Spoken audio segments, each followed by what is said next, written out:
Amigos, por hoy tenemos la Yamaha FZX150, de la cual muchos dicen que es la misma tortuga, pero con diferente caparazón al tener el mismo motor de la FZ3.0. O también algunos la llaman la versión económica o la versión descremada de la XSR155. Pero algo que se rescata de esta moto, de esta FZX150, es lo cómoda para viajar, y más adelante les comento sobre este punto. Esta motocicleta fue presentada en el año 2021 en la India, y en Latinoamérica ya está presente en países como México, Perú, Ecuador y Chile. Además, en esos países ya se cuenta desde hace un tiempo con la Yamaha FZ3.0, y en mi querido país Colombia seguimos felices con la FZ2.0. Esta FZX, que presenta un concepto neo-retro, fue actualizada este año en la India para dar cumplimiento a la normatividad OBD2, y la marca japonesa aprovechó esta situación para hacerle algunas mejoras a esta motocicleta. ¿Y qué es lo nuevo de la FZX150 y que obviamente no está presente en las versiones latinas? En la parte de sus colores desaparece el azul brillante y pasa a un azul mate oscuro con un color dorado en sus rines. Los otros colores permanecen igual, como el negro mate y naranja mate o cobre mate, como aparece en la India.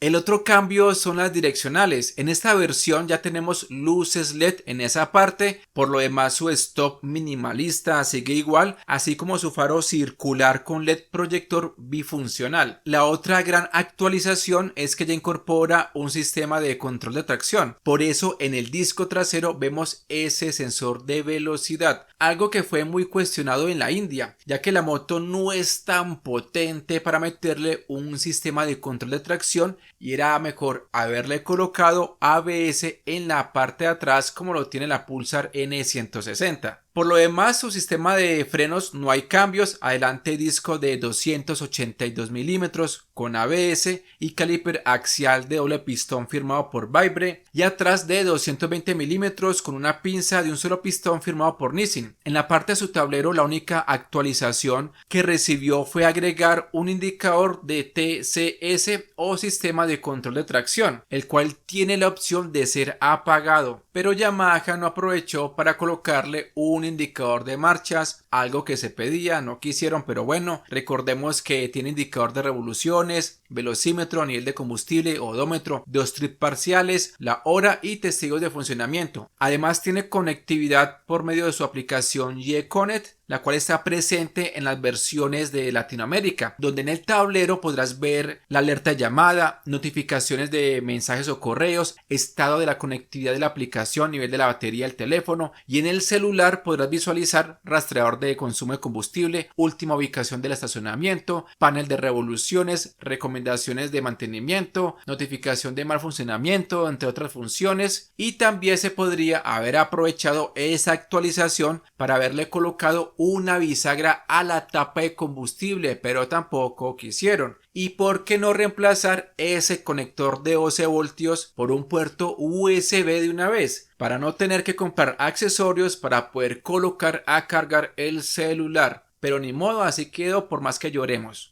Y para las personas que todavía siguen viendo este contenido, haremos un corto repaso a sus otras características ciclomecánicas no mencionadas anteriormente: consumo de combustible, máxima velocidad y su posición de manejo. Adelante suspendida por horquilla convencional de 42 milímetros y fuelle de protección, que además le hace toque retro. Atrás monosuspensión ajustable en precarga en 7 posiciones. Las llantas son Sellomatic o sin cámara. Están a cargo de la marca reconocida MRF, con labrado mixto para ser utilizada en asfalto y en vías destapadas. No es una moto de propósito, sino que le pusieron ese tipo de llantas. Adelante 180-17 y atrás 140-60-17. Capacidad de combustible 10 litros o 2.69 galones, exactamente 3 litros menos que la FZ3.0. Autonomía en promedio 150 kilómetros por galón o 39.6 kilómetros por litro, dependiendo de las condiciones que se presenten, ¿no? Peso con todos sus líquidos 139 kilos, siendo 4 kilos más pesada que la FZ3.0. Altura del asiento 810 milímetros, lo que serían 20 milímetros más alta que la FZ3.0, para que tengan en cuenta ese detalle. En su motor, ya conocido que tiene la FZ,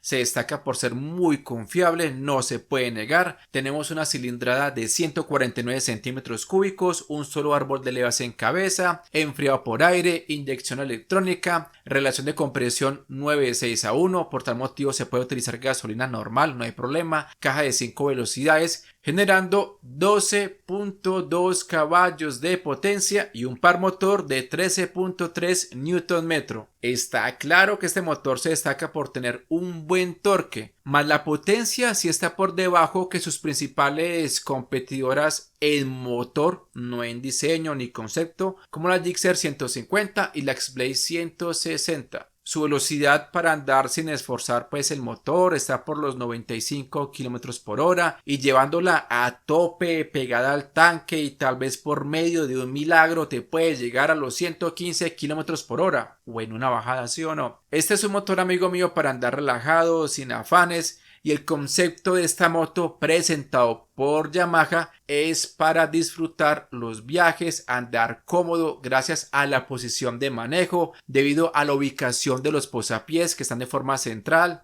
el manillar elevado para brindarte una posición más cómoda, sumado a un sillín amplio tanto para el conductor como para el acompañante. Ya en su diseño tipo neo-retro, no voy a decir que es fea o bonita, ya es un tema de gustos. Entre otros detalles tenemos la quilla para proteger el motor y el guardabarros delantero son metálicos. El guardarro trasero está reforzado internamente para una mayor rigidez. Además cuenta con sensor en el soporte o pata lateral con apagado de motor. La llegada de la FZX actualizada para Latinoamérica es incierta y para Colombia menos todavía, y solo a modo hipotético su precio estimado para Colombia en la versión como está en México o la primera versión estaría más o menos por unos 13 millones de pesos sin trámites, unos $3.316. Pero amigos, si no han traído la FZ 3.0, ahora está menos que la van a traer. Los que tengan esta moto por allá en los otros países, queridos hermanos latinos,